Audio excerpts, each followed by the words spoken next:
Do you find yourself exceptionally weary in this season? Let's talk about it on this Monday morning.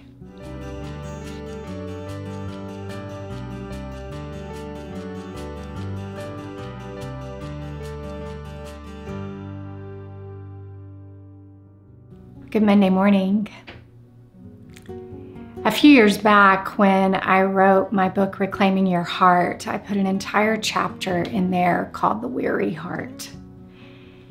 Because boy, we live in a society that can make us weary.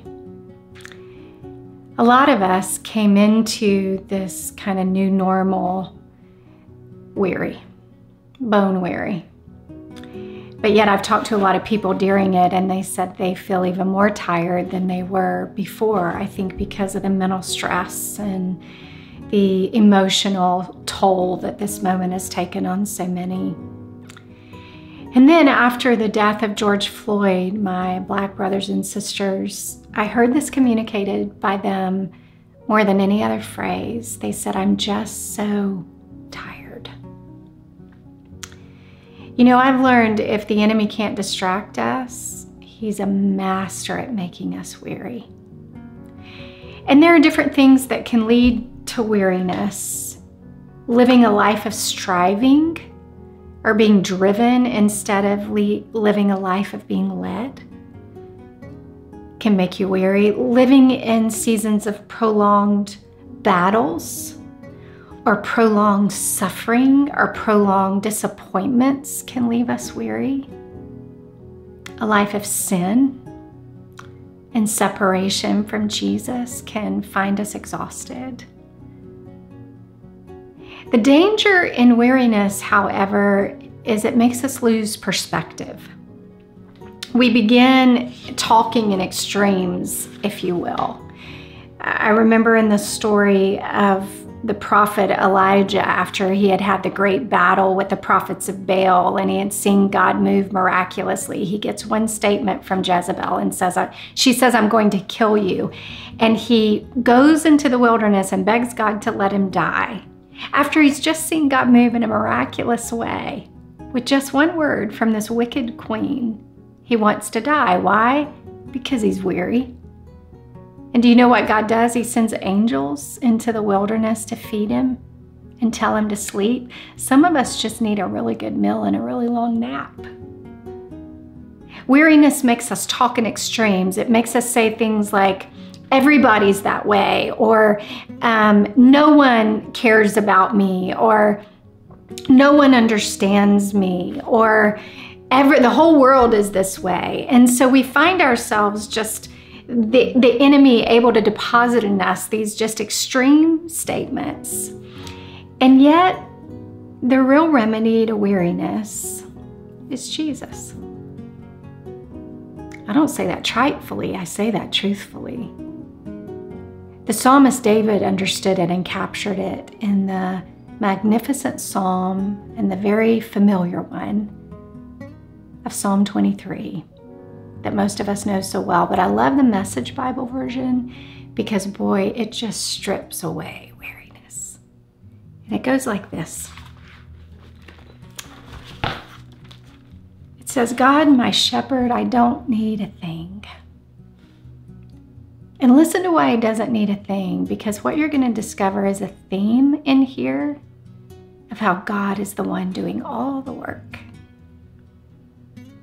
You have bedded me down in lush meadows.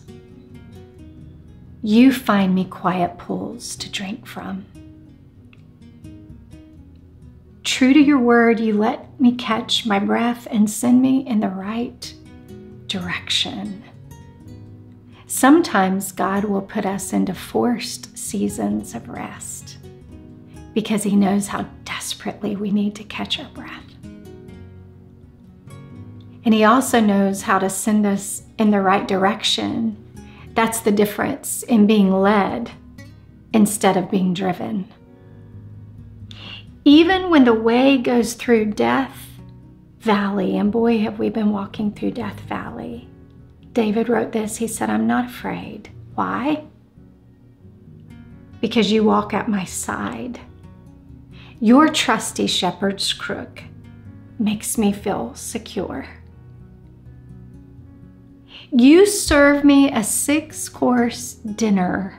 Listen to this. In the presence of right in front of my enemies. Some of us are spending so much time battling people who aren't even the real enemy. It's the spirit at work behind the division, behind the people, yet not realizing that God has the ability to set us in front of a 6-course meal right in front of our enemies. What is David saying? He's saying, you know how to provide for me, even with my enemies present, and to take care of my enemies without me ever having to do a thing but trust you. You revive my drooping head. My cup brims with blessing. See, surrendered to the Lord takes on his yoke, and Jesus said, my yoke is easy and my burden is light. If you feel like you're carrying heaviness, trust me, you don't have Jesus's portion for you, because that's not your portion. He revives your drooping head, and he allows your cup to brim with blessing. Do you know that our blessing even comes in seasons of drought? Because God always has a blessing for his people, even in the interruptions, even in the in-betweens. He always has blessing for us. The question is, are we looking and seeing and recognizing the blessing when it comes? And then acknowledging him as the giver of it. Your beauty and love chase after me. I love that.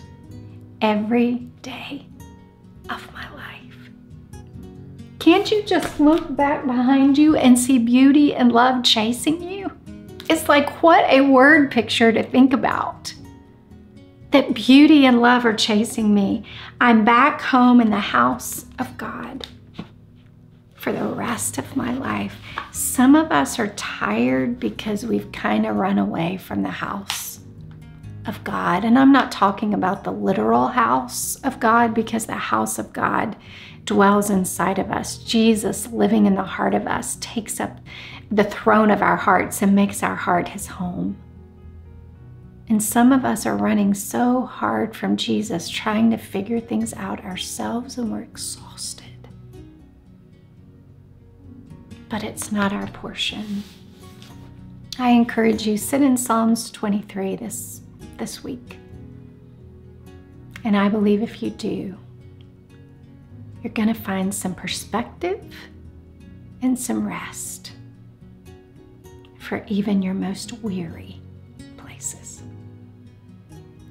If your heart was encouraged today, please know that we have many other resources available for you.